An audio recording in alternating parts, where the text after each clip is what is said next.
Welcome to New Star Readers, powered by Maat K12. Sit, listen, and enjoy each new adventure. Here we go.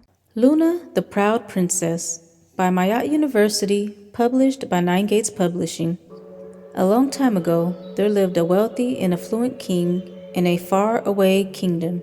He had a very beautiful daughter of marriageable age named Luna.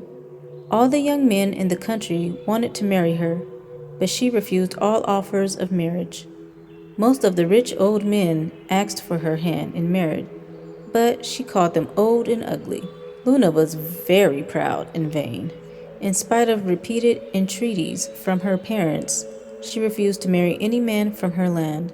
She vowed to marry a rich prince from a far-away village. Her prince would be the best-looking man in the entire world. He would be strong and perfect in every way and capable of loving her properly.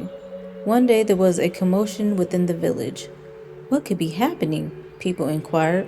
Not long after the news got to the palace, a very fine man had been seen in the market, who was better looking than any of the natives. Luna rushed to the market at once, and directly she saw the most handsome man she had ever set her eyes on. She fell in love immediately and invited him to her house. The prince was delighted and went home with her. On his arrival, the handsome prince was introduced by Luna to her parents. The prince immediately asked their consent to marry their daughter.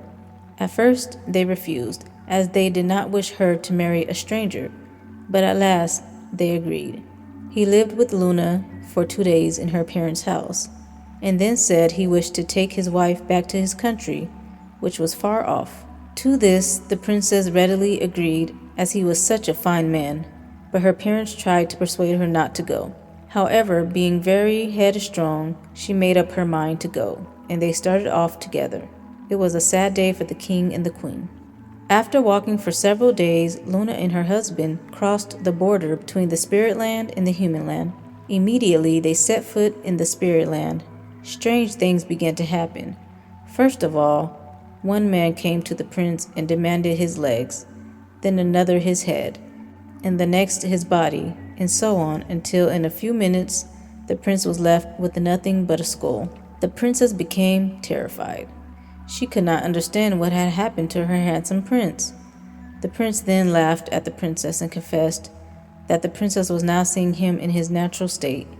He had borrowed all his body parts from the other spirits, so he would look human when he went to ask for her hand in marriage.